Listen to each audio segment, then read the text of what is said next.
Nos gusta aprender, es nuestra pasión. En cada programa encontramos una excusa para sumergirnos en nuevos temas y charlar con referentes dispuestos a compartir sus conocimientos. Abrimos una nueva ventana entonces y te invitamos a que te asomes y participes de la experiencia con nosotros. Hoy el tema y el invitado son... El tema, geopolítica e inteligencia artificial, y lo vamos a ver de la mano de Jorge Vilas Díaz Colodrero. ¿Cómo estás, Jorge? ¿Cómo te encontrás? Hola, ¿cómo andás, Azul? Muy bien, muchas gracias por la invitación. Muchas gracias, Tato, también. Y andamos muy bien acá. Es un placer tenerte acá. Yo te estuve investigando, sos abogado, experto en impacto con la inteligencia artificial y en nuevas tecnologías, también en políticas públicas, empresario, emprendedor, conferencista, escritor. Acá tenemos un currículum enorme. Soy un A él gran le gusta curioso. viajar. No, ¿Cómo? no, que a Jorge Sí. se lo ve como o se autodescribió en su biografía de LinkedIn, por ejemplo, como un viajero empedernido. Así que por ahí le podemos preguntar. Todas las preguntas me las hiciste a veces, a mí se las puedes trasladar a él, Azul. Claro, si conoces África, Jorge. ¿Conoces África? Muy poquito, pero Egipto, por ejemplo. Ok. Pero sí otras partes. Para mí, viajar es aprender muchísimo, aprender de otras culturas, aprender de lo humano. Soy un curioso empedernido, en realidad. Esa es mi síntesis de currículum. Y bueno, con toda esa formación profesional que también tenés, conocer nuevas culturas te permite un poco ampliar ese panorama, también hacer comparaciones. ¿Cómo ves a la Argentina hoy en día comparado con los países a los que has visitado y demás en términos de tecnologización? ¿Venimos avanzados, venimos muy atrasados? Bueno, desde el punto de vista de infraestructura, todavía no tenemos una gran infraestructura. Esa es la realidad. Hemos perdido mucho tiempo. Pero en punto de vista de talento, tenemos un gran talento. Y tenemos condiciones objetivas para poder insertarnos en el mundo de una manera bastante interesante, ¿no? Es decir, creo que eso es lo más importante que podemos rescatar hoy en día. Sobre todo en estos últimos tiempos se han hecho acuerdos estratégicos con la potencia mundial en el tema de inteligencia artificial, que si bien hay dos grandes potencias en este momento disputándose este liderazgo, que son China y Estados Unidos, eh, creo que de la mano de Estados Unidos, sacando los aspectos ideológicos, puede llegar a ser una plataforma que nos puede dar algún tipo de rédito en el futuro para el país. Hablando en términos de infraestructura, porque siempre que hablamos del Internet, de la inteligencia artificial, para el público en general son conceptos abstractos que están como en una nube, pero Ujú. hay mucho detrás. ¿A qué nos referimos cuando hablamos de infraestructura? ¿Qué es lo que hace falta para que podamos tener precisamente inteligencia artificial, una nube, Internet?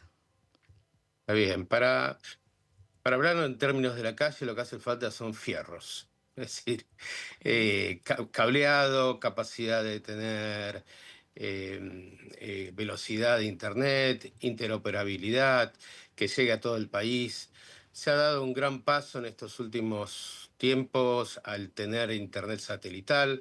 Esto permite que lugares totalmente recónditos de nuestro país tengan internet. Desde cualquier lado, hoy en día se puede acceder a internet a cierta velocidad normal. Esto vinculado a Starlink, pero ahora también Amazon está saliendo con su servicio, también hay otros. Y esto permite un país más federal, permite que nuestros jóvenes no tengan que emigrar ni a la capital ni al exterior para poder desarrollar su actividad, con lo cual es una gran cosa, pero es el primer paso, porque si no, no tenemos capacidad. Y desde el punto de vista de conectividad, bueno, es muy importante que hoy en día las grandes autopistas que eran antes digamos, los puntos de desarrollo o los puertos de desarrollo de lo que era la revolución industrial, hoy en día en la revolución de la era tecnológica son este hecho de tener la posibilidad de tener conectividad de alta demanda y de tener poca latencia. Por eso es importante que los centros de datos estén cerca de nuestro. Poca latencia significa poco tiempo de respuesta entre nuestras preguntas y cómo son respondidas. Justo recién hiciste una mención a Starlink, que es el sistema de Elon Musk, que entiendo que es Ujú. satelital, que se popularizó hace unos años, que vendían ya previamente como todo el sistema y por suerte llegó acá a la Argentina. Pero sí me interesaría saber tu opinión en términos de soberanía, estar dependiendo de alguna manera del desarrollo de extranjeros. Bueno, fundamentalmente yo creo que en este sentido, por lo menos de la escuela de gobierno, muchas veces tenemos una visión bastante realista, ¿no? Es decir, la soberanía es un concepto importante, pero que tenemos que tener en cuenta que es un concepto limitado de acuerdo a las posibilidades que uno tiene. Entonces, si el desarrollo en el caso de la inteligencia artificial y sobre todo el capital que hace falta para poder desarrollar temas de inteligencia artificial, lo tienen dos grandes potencias como son China o Estados Unidos, nosotros no podemos creer que podemos tener soberanía sin tener algún tipo de acuerdo con este tipo de potencias. Independientemente después, lo que sí es importante y que creo que hace sí al tema de soberanía, que estos acuerdos sean justos. ¿Eh? Es decir, si vamos a tener capacidad de desarrollar con ellos, por ejemplo, un data center de 25.000 millones de dólares o un centro de 25.000 millones de dólares, como anunció OpenAI acá, lo más importante es que eso se traduzca en un polo tecnológico, en desarrollo para nuestro pueblo, en que tengamos realmente capacidad para que no quede tan solo en un data center, sino que realmente eh, se distribuya la rentabilidad de eso, la exportación de servicios de IA para que no tengamos un 40% de pobres, por ejemplo. Entonces, yo creo que eso es mucho más concreto a la soberanía que una declamación nada más de decir de, bueno, no, tiene que ser nuestro, porque de hecho no lo podemos hacer. No tenemos 25.000 millones de dólares para hacer un data center, pero además no solamente eso, no tenemos la capacidad de llegar a los chips. Los chips, ni Claro. siquiera China tiene capacidad de comprar los chips Nvidia de última generación porque están bloqueados, es decir, es tecnología totalmente de punta. Entonces, bueno, cuando hablamos de soberanía hay que ser concretos y creo que paso a paso sí se pueden ir logrando pasos de soberanía, pero lo más importante es, creo, poner el centro en aquellos más vulnerables, que son aquellos que se tienen que haber beneficiado en esta nueva era. Perfecto. Le doy el paso a Tato, que tenía ganas de hacerte una pregunta también. Jorge, la cuestión que al principio hablabas de China y Estados Unidos como los grandes popes de la inteligencia artificial hoy en día, eh, y decías que por ahí, más allá de la ideología, era conveniente los arreglos o los acuerdos con Estados Unidos. ¿Por qué se da esto? ¿Por qué se tendría que dar con Estados Unidos y no con China, a tu criterio? Bueno, en realidad los dos modelos son bastante similares desde el punto de vista del planteo en cuanto a la inteligencia artificial. Los dos modelos son... La inteligencia, primero hay que explicar rápidamente, de una manera muy simple, qué es la inteligencia artificial, que le tenemos bastante miedo. Yo le tengo más miedo a la inteligencia humana que a la inteligencia artificial. Pero bueno. A la natural, a la inteligencia natural.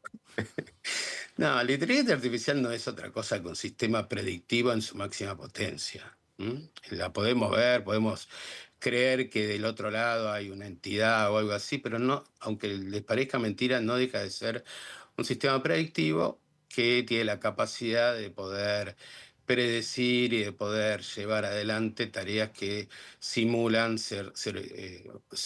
digamos, tareas propias del ser humano. Eso primero. Pero en el fondo, tanto el sistema oriental como el sistema occidental lo que han puesto de manifiesto con este esquema es un esquema económico financiero de productividad por la productividad misma. Es decir, una capacidad donde te lo dicen los más o te lo dicen también los chinos. Para ellos, felicidad es igual a cantidad de servicios y productos al menor costo posible. Y la verdad que por lo menos desde el punto de vista personal y desde el punto de vista de muchos que consideramos lo mismo, la felicidad no se reduce a eso. Conocemos gente feliz que tiene grandes cantidades de dinero y también gente humilde que puede ser feliz de otra manera. Entonces, primero que lo que creo que hay que diferenciar eso. El materialismo, lo que en política o en sociología se llama el materialismo histórico, no nos defina. Entonces, ahí creo que tenemos que ir al rescate de lo más humano. Y porque eso es lo que nos va a diferenciar en el futuro cada vez más, aquello que tenga que ver con lo humano, de lo que simula ser humano. Y en ese sentido creo que una cultura, y además porque se nos está presentando así, una cultura más parecida a la nuestra es la cultura americana. Yo he Claro. tenido sí la posibilidad de viajar a China, y en China realmente, por ejemplo, conceptos como derechos humanos, conceptos como libertad u otro tipo de cosas no existen. Es decir, ahí es otro tipo de sociedad. Y por lo tanto creo que es importante también tener en cuenta qué implica cada acuerdo, más allá de que uno pueda estar en total acuerdo o no con Estados Unidos en un montón de sus políticas, pero desde el punto de vista de sociedad cultural tenemos una misma base.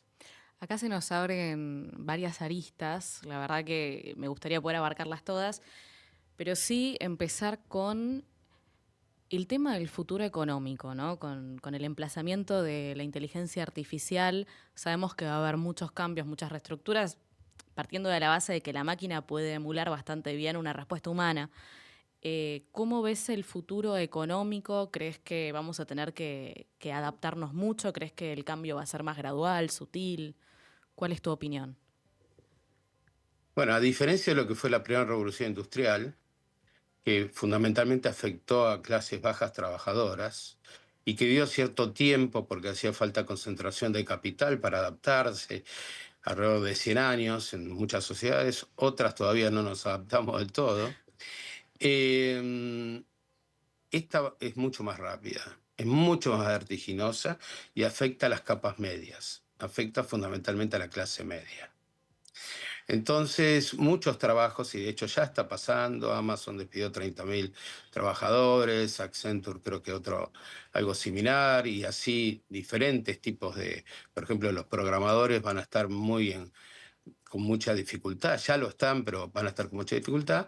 Para poder llevar adelante este tipo de tareas vamos a tener que elevar la vara en cuanto a nuestra capacidad de conocimiento. Es decir, en vez de ser un programador simple, voy a poner un ejemplo, uno se va a tener que convertir en arquitecto de programación para poder revisar aquello que la inteligencia artificial hace más eficiente que nosotros, que es fundamentalmente la capa menor.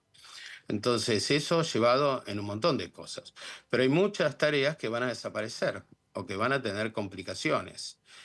Sobre todo todas las profesiones junior o mismo, lamentablemente, la tarea que estamos realizando hoy en día, es decir, el hecho de ser conductor de un programa.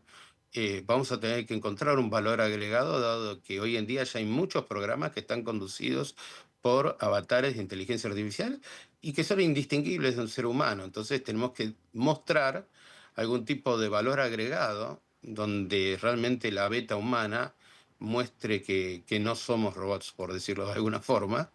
Y en ese sentido, me parece que la mejor forma de encarar esta nueva era es afrontándola cuanto antes. Por eso hablaba yo de entender bien qué es el ser humano, no tanto enfocarse en la inteligencia artificial, sino bien qué es el ser humano para poder tener esa ventaja competitiva a la hora de poder llevar adelante las cosas.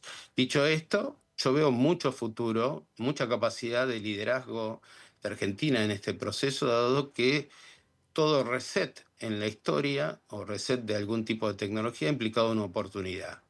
Y en este momento, por primera vez, luego de muchísimos años, yo diría de 100 años, tenemos la posibilidad de subirnos a esta ola junto con, no solamente con Estados Unidos, pero del lado de Occidente con Arabia Saudita, que si bien es Medio Oriente, está jugando en este momento para Occidente, como uno de los tres lugares dentro de Occidente donde va a tener por lo menos en cuanto a anuncios y se desarrolla, centralidad desde el punto de vista de lo que implica infraestructura. Esto, lo que digo, no es que sean buenos, sino que están eligiendo estos lugares porque para hacer inteligencia artificial hace falta muchísima energía.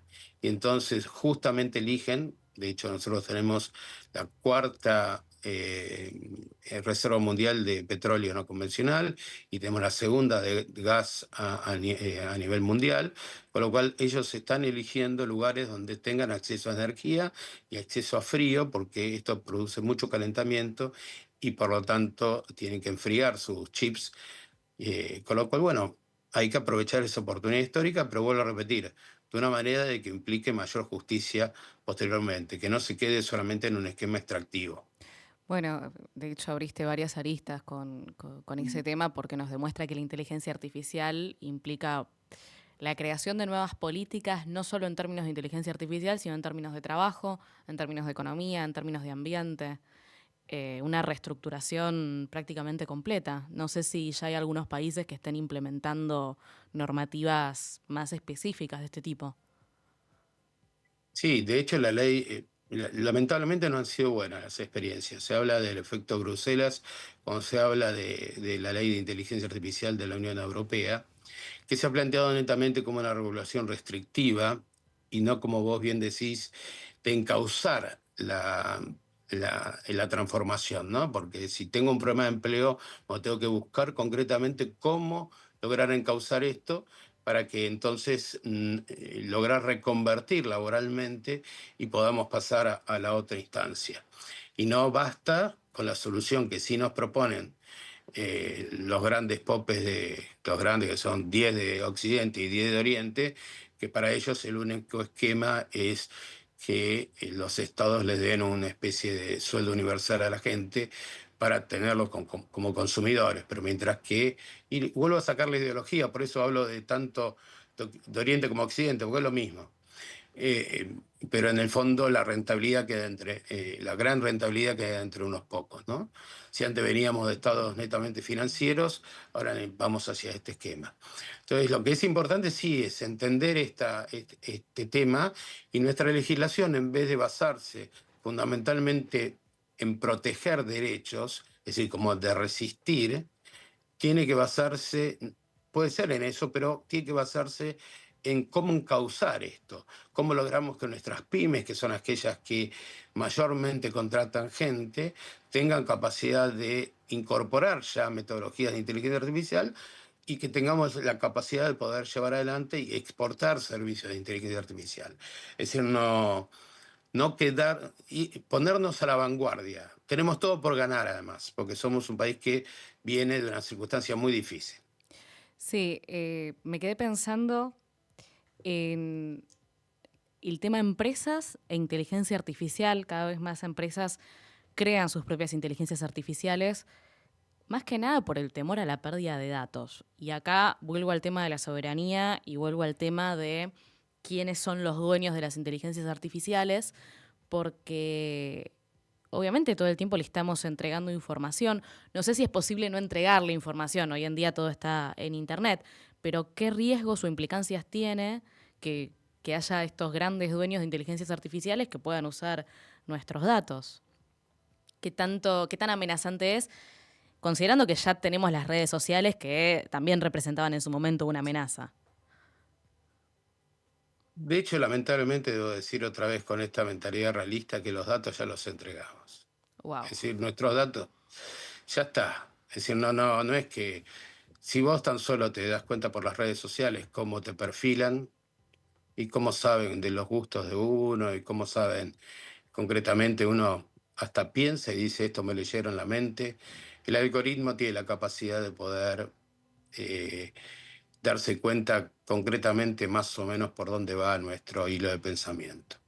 Entonces, ese sistema de control, que diría que es lo más grave de la soberanía, no entregar los datos, sino el sistema de controlar perfilando a la gente, ese sistema ya está.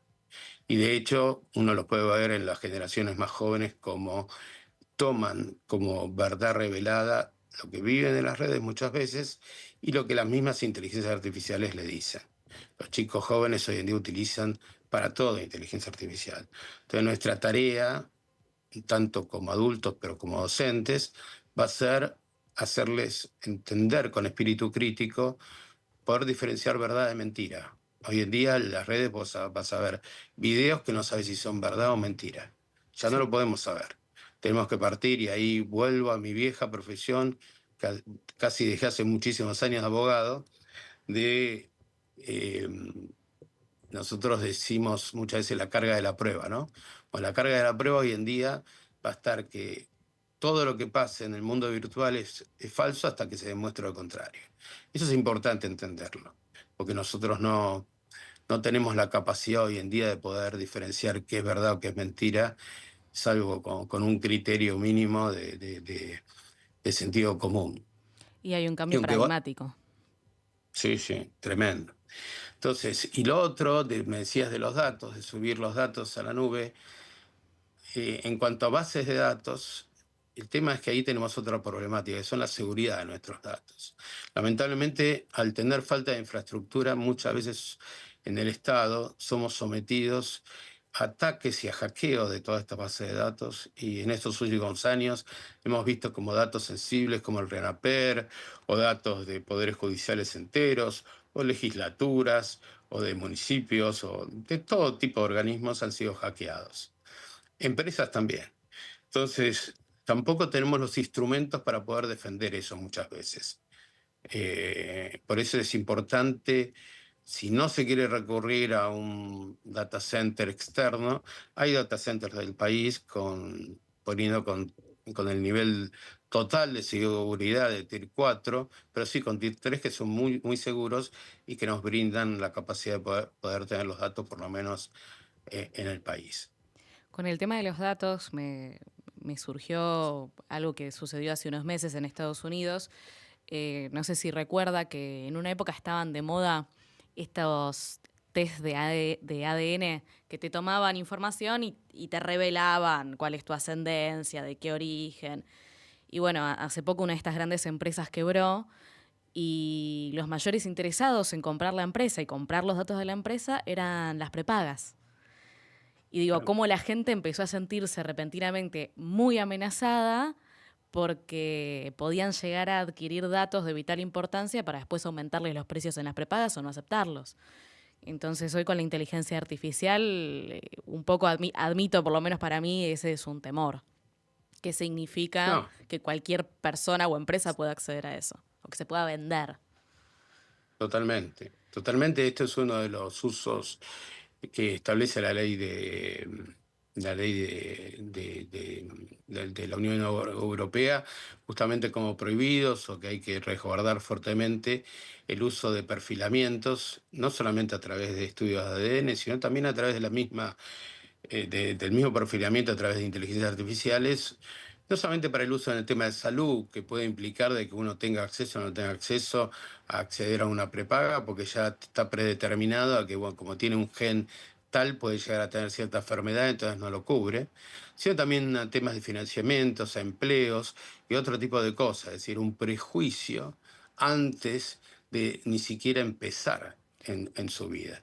Entonces, vamos a un mundo duro, complejo, donde sí va a hacer falta regulaciones, sobre todo en este sentido, y por eso decía al principio que si bien China tiene sus ventajas y tiene su tecnología, directamente en China no existe este tipo de regulaciones, y por ejemplo ellos sí tienen un sistema de score que de acuerdo, ellos son seguidos constantemente por cámaras, tienen un sistema de score que de acuerdo al score tienen acceso a ciertas cosas a través de su vida.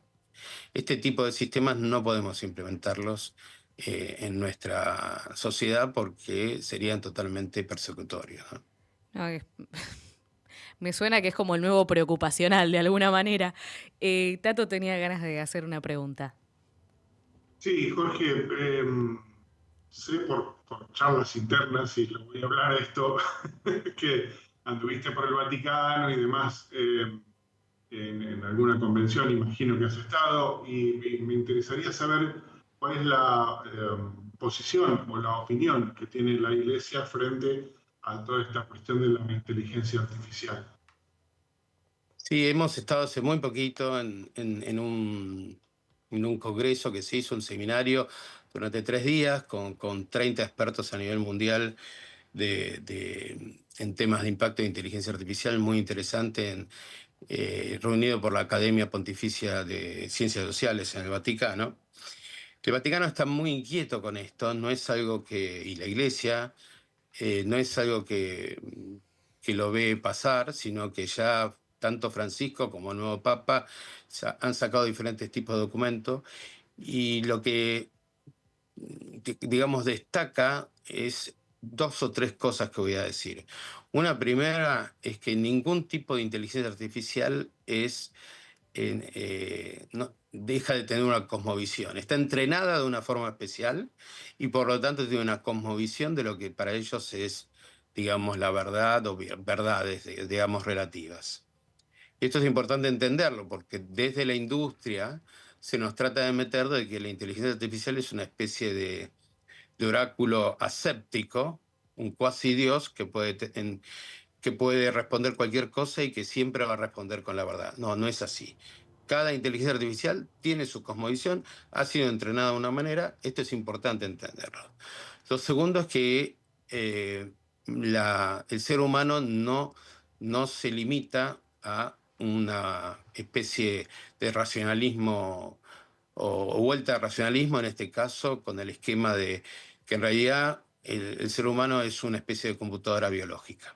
Y nuestra mente es una computadora biológica. Entonces estaríamos replicando una mente, y ahí entran grandes intelectuales como Ray Kurzweil o Nick Bostrom o el mismo Geoffrey Hinton, que es el que ha ganado el premio Nobel hace 2 años, que ya están hablando de que las inteligencias artificiales pueden llegar a tener conciencia. Bueno, este tipo de cosas la Iglesia, y no sé la Iglesia, también yo no soy nadie, pero totalmente estoy en contra de ese tipo de pensamiento. Pero bueno, hay toda una corriente, lamentablemente, que piensa este tipo de cosas. Entonces hay que entender de que lo más importante para el ser humano no es netamente nuestra racionalidad, que sí es muy buena, sino que hay aspectos que hacen a la felicidad, aunque parezcan ingenuos, pero que tienen que ver con aspectos más cualitativos, de pensamiento ontológico, de lo que es también el desarrollo social, parezco romántico, pero el aspecto del amor, ¿no? Hay un amor artificial, y este tipo de cosas son las sustanciales para que la persona sea feliz, ¿no? Es decir, siempre se dice que, no me acuerdo de quién es la frase, pero en el fondo la felicidad tiene que ver con amar y ser amado, ¿no? En el fondo la vida es eso. Y esto no te lo puede dar ninguna inteligencia artificial. Entonces, tratar de reducir el mundo a esto es una preocupación y hay que alertar. Por eso vuelvo a repetir que lo más importante es entender qué es el ser humano, porque muchas veces, y esto es fruto un poco de la revolución industrial, y esto alguna vez lo hemos charlado, Tato, hemos unido nuestro ser con nuestro hacer. Es decir, cuando, por ejemplo, Azul me pregunta, bueno, ¿vos qué sos? Y yo podría decir, soy abogado. No, no, no soy abogado. Estudié abogacía en una etapa de mi vida, ejercí el derecho administrativo, después me puse en una empresa de sistema, después hice otra cosa. Digamos, somos un montón de cosas. Bueno, lamentablemente nos hemos entendido de acuerdo a nuestra profesión, y lo que entra en crisis es un poco eso, porque si ahora vamos a tener una entidad, llamémosle, que hace mejor lo que nosotros hacíamos o hace parte mejor de lo que hacemos en nuestra profesión, nosotros perdemos el sentido. Y es importante entonces entender cuál es el sentido para tener capacidad de equilibrio frente a esta nueva era. Es un tema bastante interesante el que estás planteando porque también cuando humanizamos a la inteligencia artificial, recién justo que hablábamos en términos de religión, se empieza como a cuestionar, bueno, entonces que tiene un alma, hay que sentar jurisprudencia en base a ella, tiene que tener derechos. Se abren un montón de puertas cuando uno empieza a humanizar la tecnología.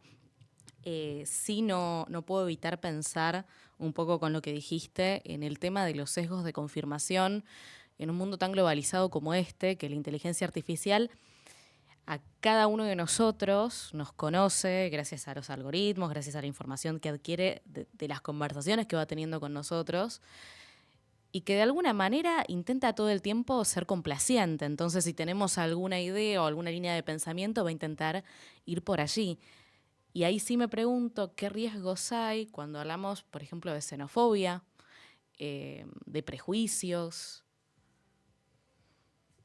Bueno, los sesgos son una realidad, pero ¿por qué? Porque los sesgos son el material con el cual se han alimentado estas inteligencias artificiales. Es decir, los sesgos no nacen de cualquier lado. Nacen netamente de, como decís muy bien vos, de aspectos, sesgos propios de las culturas y de los datos de esas culturas que han sido recogidos. Entonces tenemos sesgos racistas en culturas que son más racistas. Es decir, una cosa buena que no tiene la Argentina es que no es una cultura netamente, por ejemplo, racista afroamericana. Claro. Pero sí, en Estados Unidos estos temas se han dado fuertemente. Entonces, creo que lo más, y otro tipo de sesgo, ¿no? Lo más importante es entender que, bueno, esos sesgos, por eso decía antes que no hay inteligencia artificial sin cosmovisión, que la ha alimentado porque es fruto de una cultura. Lo más interesante es que dentro de los sistemas se pueden corregir, dentro de la cultura es más difícil. Lleva décadas. Eso por lo menos creo que es importante. Lo que hay que advertir en cada uno de esos es, bueno, ese tipo de sesgos. También hay que entender que los sesgos no necesariamente son malos muchas veces. Los sesgos, esto dicho por otro premio Nobel, que es Kahneman, un psicólogo que ganó el premio Nobel de Economía, en un libro que les recomiendo, que es Pensar rápido, pensar despacio.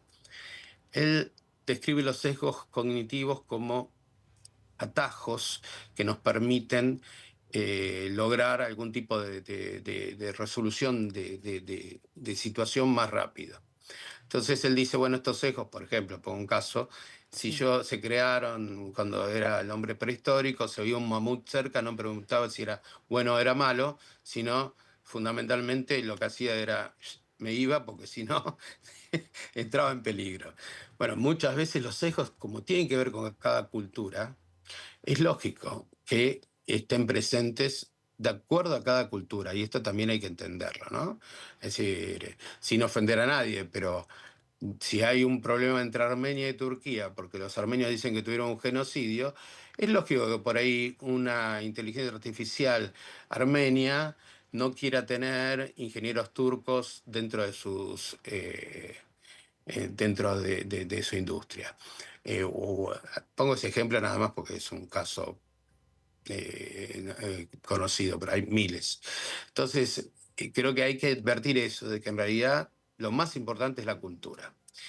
Y vos decías, bueno, lo importante de entender que estamos sometidos a este gran hermano constante que nos observa y que puedes saber no solamente por la conversación con las inteligencias artificiales. En este momento yo tengo el teléfono yo lo habilité, el micrófono para un montón de cosas, de OK Google o lo que sea, y está escuchando. Y por lo tanto hay computadoras que van monitoreando eso y van tomando palabras claves. Y seguramente dentro de un ratito me saldrán algún tipo de publicidades de lo que uno está hablando. Esto y de la actuación, porque además toma la actuación que tengo con otra gente cercana, y te dice, si a este le gusta esto, entonces seguramente tiene algún tipo de afinidad, y bueno, y terminan haciendo este tipo de triangulación. Creo que es muy importante, por eso vuelvo, perdónenme que insista, Por favor. Desarrollar el criterio humano. Es decir, esto que está planteando Azul no deja de ser otra cosa de la capacidad de una mujer inteligente que tiene la capacidad de hacer preguntas. Y nosotros tenemos que tener esa capacidad de hacer preguntas. Y sobre todo les pido a los más jóvenes que despierten y tengan la capacidad de hacer preguntas, porque eso es lo que lo va a salvar de ser llevados como manadas. Jorge, nosotros tenemos que ir a un tema musical. ¿Vos nos podrías esperar para a la vuelta seguir Sí. hablando de este tema? Sí, con todo gusto. Perfecto. Siendo así, vamos a un temita musical y enseguida volvemos. 52 minutos pasaron de las 10 de la mañana, seguís escuchando Ventana Pública y estamos con nuestro invitado, Jorge Vilas Díaz Colodrero, hablando de geopolítica e inteligencia artificial. Jorge, en el bloque anterior estuvimos hablando sobre los sesgos un poquito y lo que me gustaría preguntarte ahora es ¿qué hay de todos esos sistemas de prevención o precaución que ponen las propias inteligencias artificiales para no perpetuar cierto tipo de mensajes? ¿Crees que son efectivas o que el ser humano logra evadirlas para seguir de alguna manera replicando malos mensajes? Bueno, hay de todo. El tema es que sea decidido fundamentalmente solo por una industria, ¿no?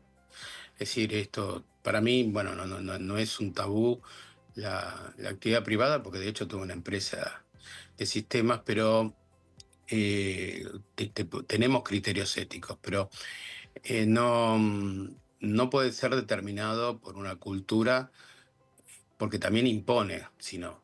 Es decir, en el sentido de que lo que decide esa empresa y quiere transmitir es lo que de alguna manera está imponiendo. Claro, una Por eso censura. una censura o un diálogo. En ese sentido, yo hay muchas cosas que no coincido con Harari, el filósofo e historiador israelí, pero sí coincido en uno de los temas. Él dice que esto afecta tremendamente a la democracia porque él define a la democracia como un diálogo entre diferentes tipos de opiniones, cosa que es una de las posibles definiciones y que en el fondo con este tipo de inteligencias artificiales totalmente distribuidas a nivel mundial y de una centralización absoluta en algunos polos, tanto Oriente como Occidente, la conversación es con una sola parte. A mí lo que me está, y que por lo tanto reduce el diálogo y afecta a la democracia, ¿no? Porque la misma conversación la tenés con ChatGPT acá, en la India, en Pakistán, en Europa, en cualquier lado. Y te baja en línea desde este tipo de esquemas. Lo que sí me está preocupando, te diría más que los sesgos y la complacencia que vos decías, es que el uso más grande que se está dando hoy en día a la inteligencia artificial a nivel mundial es en el apoyo emocional. Sí. Y en el apoyo emocional de los jóvenes. Entonces, si uno toma este tipo de utilización de la inteligencia artificial, realmente es preocupante porque habla de la soledad que vive la gente, hiperconectada por las redes, pero vive con una gran soledad y con un apoyo emocional que, como vos decías, no es el apoyo emocional adecuado, porque si están entrenadas para ser complacientes, por ejemplo, no están entrenadas para poder hacerte crecer adecuadamente. Entonces, estos son temas que tenemos que charlar profundamente en nuestra sociedad y que hacen a la regulación, pero para eso tenemos que educarnos adecuadamente, informarnos, no copiar y pegar de otras leyes que han salido en el mundo en la medida primero que no la pongamos en crisis para ver realmente a dónde están apuntando y que no es un problema netamente normativo, sino es un problema cultural y que hace a nuestro futuro, porque si educamos gente tonta, vamos a tener un país tonto, lamentablemente. Y hay un tema ahí también muy fuerte de idiosincrasia, ¿no? Comprender el lugar en el que se inserta esa inteligencia artificial y precisamente los usos. Podríamos quizás prejuzgar y decir que los países de menor ingreso o de menos accesibilidad a salud, la gente termina recurriendo un poco más a este pseudo servicio de la inteligencia artificial para preguntar no solo temas de salud mental, sino incluso temas de salud física. Se pierde esta idea de la inteligencia artificial como herramienta o como ayuda para convertirse en ese profesional que no estamos pudiendo costear, quizás. Sí, puede ser, es parte. Igualmente hoy en día, por ejemplo, OpenAI hace muy poco tiempo ha bloqueado todo lo que son usos o diagnósticos médicos, también aspectos jurídicos, no otras inteligencias artificiales. Pero es verdad, pero no solamente en los países subdesarrollados. En los países desarrollados se está utilizando esto como soporte emocional fuertemente. Te podría decir países como Japón, países como Estados Unidos. Es decir, en ellos se está dando esto. No es solamente un tema económico, sino netamente un tema de soledad.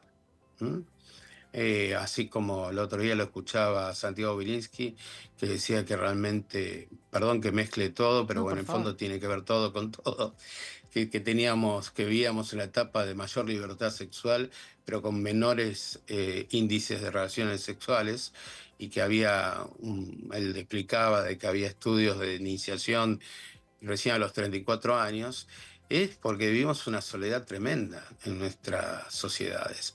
Y esto se está dando a nivel mundial, no es solamente acá. Entonces hay que entender, yo te diría que Argentina en ese sentido, pasionalmente, todavía tenemos una fibra, creo, ¿no? Y en ese me veo mejor que muchas partes del mundo, que Europa o que otros países que están en una situación muy difícil desde el punto de vista de la supervivencia de sus culturas.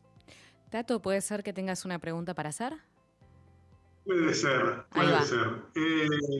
Jorge, ¿cómo me voy a meter en algo personal por ahí? Si me querés contestar, no Sí. pasa nada, si no me lo querés contestar tampoco. ¿Tu familia cómo está compuesta? ¿Hay chicos menores dando vueltas? ¿Algún hijo chico, un No, nieto? chico no, yo tengo 59 años, tengo 3 hijos, uno de 31, uno de 30 y una de 28, todos profesionales, gracias a Dios. 2 viven ahora en Argentina, hasta hace poquito vivía uno de ellos, el segundo de Barcelona, y mi hija más chica vive en Barcelona. Viste Y que, tengo a la inteligente de mi familia, que es mi mujer, ¿no? claro. No, mi pregunta iba a la cuestión de decir, vos que tenés tanta información a nivel global prácticamente, ¿cómo lo trasladás en tu familia? Porque digo, las charlas de inteligencia artificial son casi permanentes, por lo menos en mi familia. Che, le voy a preguntar a ChatGPT esto o aquello, y estoy permanentemente yo con algunas cosas que voy descubriendo, los cursos, esta charla que tuvimos con vos hace poco acá en nuestro trabajo y demás, y les voy diciendo, vayan con el freno puesto y el freno apretado todo el tiempo, porque no sabés para dónde sale, con la cuestión de la alucinación y demás. ¿Cómo lo manejás vos en lo interno de tu familia? Todo esto, más allá de que obviamente son todos profesionales y demás, deben estar en esta cuestión también.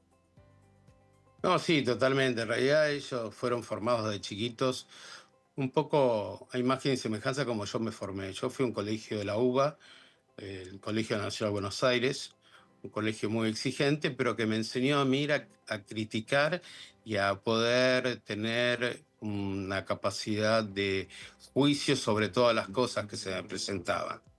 Es decir, no proteccionista en absoluto desde el punto de vista de proteger como si fuese algo bueno, no, que no vea esto, que no vea tal otra cosa, que no lea tal biblioteca. No, tenés que leer todo y después sacar tu mejor capacidad de síntesis, y siempre es un desarrollo. Bueno, en ese sentido, ese mismo tipo de formación es la que yo le traté de inculcar a mis hijos desde chicos. Es decir, vean, sean libres. Esto de viajar que decía Azul tiene que ver con eso. Tuve, gracias a Dios y circunstancias que se dieron, pude viajar con ellos a diferentes culturas, mostrarles a culturas, vean todo eso. Entonces hoy en día ellos tienen un criterio propio y charlamos mucho sobre temas de inteligencia artificial. De hecho, uno de ellos se dedica, es economista de la ITELA, tiene una maestría en Francia, pero se dedica a temas de inteligencia artificial, y los otros están muy cerca del tema. Entonces, eh, yo creo que el objetivo no es crear una especie de alambrado y que los chicos no salgan de ese alambrado, sino al contrario, exponerlos y siempre nunca perder la confianza de ellos, y poder decirle, no, bueno, pero fíjate que lo que dice no es tan así. Esto tiene otra historia, esto tiene otra visión. Y de alguna manera creo que esa es la forma de que todos tenemos que irnos formando, es decir, tener la capacidad de juicio crítico y no quedarnos desde el punto de vista, diría, ideológico sobre una posición. Por eso cuando hablábamos de soberanía. Yo creo que la soberanía hay que llevarlo a un término realista, Claro. o cuando hablamos de sesgo lo mismo. Es decir, no hay que quedarse en una posición, porque además muchas veces importamos esas cosas. El tema de los sesgos es algo que viene mucho del mundo anglosajón, porque ellos tienen muchos problemas culturales internos. Entonces, por eso no me referí inocentemente al tema afroamericano. Es decir, ellos tienen sistemas que han discriminado a los afroamericanos en términos de política de prevención, por ejemplo, de dar a jueces consejos si había que liberarlos o no liberarlos, pero porque habían sido entrenados con la población carcelaria. Claro. Pero, por ejemplo, eso no lo tenemos nosotros. Entonces, no incorporemos, ya tenemos bastante problemática con otros temas. No incorporemos problemática, no importemos problemática a otros lados. Y así hay un montón de cosas, que por eso digo hay que tener capacidad de juicio y de criterio y sentido común, de entender, bueno, cuáles son nuestras problemáticas y qué cosas no tenemos. Por eso hablaba también del 40% de pobres, porque para mí es lo más acuciante que tenemos nosotros, es decir, y gente no educada mínimamente, y que esa es la peor de las pobrezas en realidad, porque no tiene capacidad de salir adelante, ¿no? Y en Seguro que sí. Sí. En este mundo tan globalizado es verdad que uno termina de alguna manera importando incluso los prejuicios ajenos o ideologías ajenas que poco tienen que ver con la cultura, en este caso la nuestra. Aprovecho para darle la bienvenida al profe Omar Hamid, que ya está en conversación con nosotros. Omar, si querés sumarte, más que bienvenido. Hola, ¿qué tal? Buen día, ¿cómo están? Un gusto. Hola, bueno, Omar, ¿cómo estás? sumándome a la entrevista. Perfecto. Jorge, me gustaría que me des una opinión sobre los más chicos. ¿Crees que las nuevas generaciones son más escépticas o son más crédulas a lo que ven en las redes sociales, en internet? Bueno, todo depende de los padres, ¿no? Okay. No seamos ingenuos. En realidad, los padres tienen mucho que ver con nuestra vida. En toda la historia han tenido mucho que ver. Entonces, si yo al chico desde chiquito, a los 2 años, le doy el celular para que se entretenga, porque yo no me quiero hacer cargo, y el celular está constantemente prendido, y el chico va tomando eso como natural, lógicamente después va a ser más crédulo de todo lo que vea. Si yo voy marcando límites y le voy diciendo, ojo, que el celular es un amigo y enemigo a la vez, tené cuidado, no, creo que ahí vamos dándole un criterio claro de que en realidad no todo lo que ve es bueno. O no todo lo que ve, por lo menos a nuestro criterio como padres, es valioso para su vida. Porque tiene que tener un criterio, porque tampoco tenemos que prohibirle, o sí, pero digamos, cuando sea un poco más adulto, y no mucho más, ya con un simple clic tiene acceso a cualquier tipo de cosa, ¿no? Ese es un tema que nosotros en nuestra generación no lo teníamos. Entonces, para eso hay que avivarlos, hay que educarlos, ¿no? Sobre todo a mí me preocupa muchísimo el tema de abuso infantil, Sí. de protección del tema infantil, porque hoy en día se está dando muchísimo esto, y entre ellos mismos, entre los chicos, hay todo este tema de grooming, de temas bueno, vieron lo que fue la serie Adolescente, este tipo de cosas. Los padres tenemos que estar muy presentes en la vida de nuestros chicos, porque somos la imagen donde ellos van a poder entender el mundo a través nuestro. Así que para mí es muy importante eso. Sí, sin lugar a dudas hay mucho que revisar para las nuevas generaciones, porque si bien ya los padres más modernos han tenido contacto con redes sociales, con internet, a diferencia de quizás los más grandes, incluso vos podríamos decir que sos más grande y aún así estás sumamente sumergido, pero aún así hay muchas cosas que se nos escapan y estamos viviendo en una etapa donde por lo general ahora son los dos padres los que tienen que ir a trabajar, tienen mucho menos tiempo para estar con los hijos por una cuestión económica, no por otro tema. Tato, querías hacer una pregunta. Primero voy a decir que no te metas con la sub-60 porque no está bien lo que estás haciendo. Hoy conduzco. Vos sos grande. Hoy conduzco, hoy puedo hacer lo que quiera. Bueno, pará un poco, te lo digo desde acá que estamos lejos. Por otro lado, no es una cosa de loco, es lo irrespetuosa, sub 30 y se cree que son todos viejos. No dije eso, no Eh, dije eso. Bueno, escúchame, Jorgito, yo voy a cerrar, mis preguntas las voy a cerrar con esta, porque ya tampoco te queremos demorar un montón. La verdad que primero voy a agradecerte la predisposición y todo el tiempo que te tomaste para contarnos, para hablar, para despabilarnos en un montón de cosas, pero la pregunta, hablando de las nuevas generaciones y demás, pero voy a ir por el lado personal, es decir, ¿cómo crees que va a estar nuestro país en unos años con todo este tema de la inteligencia artificial? ¿Y cómo querés que esté nuestro país de acá a unos años con todo este tema de la inteligencia artificial? A nivel global, ¿eh? Sí. A ver, como creo que partimos de muy abajo en este momento. Entonces creo que va a estar mejor el país en la medida que se hagan bien las cosas. Porque tenemos una oportunidad histórica de poder sumarnos a una nueva era. Entonces yo creo que desde el punto de vista económico, financiero, vamos a estar mejor macroeconómicamente.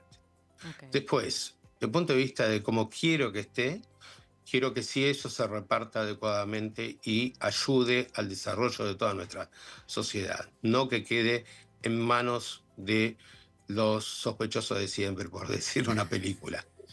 Que no sé si Azul la conoce, porque como es muy joven, no la conoce. Pero yo creo que en realidad... Inexperta, te dijo inexperta te dijo ahora. Disculpame, Tato. Yo estoy acá con un abogado. Si seguís tergiversando conversaciones, lo voy a llamar para otros servicios. No. Pero lo que sí creo que, o quiero, sinceramente uno ya después de algún tiempo, y en eso sí tiene razón Azul, que uno tiene experiencia, y lo que yo me he dado cuenta es que han pasado gobiernos, han pasado situaciones, regímenes, y siempre ganan los mismos, siempre han ganado el poder financiero acá. Tato. Han entrado de izquierda a derecha, todo. Lo que ganan siempre son los bancos. Que me perdonen los bancos, pero es así.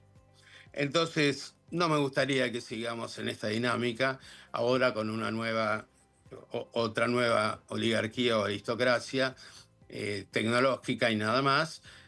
Me parece bárbaro que crezcan las empresas, de que volvamos a tener un florecer del país al estilo de lo que fue el acuerdo en su momento de la generación del 80, pero que sumemos a eso lo que puso en crisis ese acuerdo, que era la acumulación en pocas manos.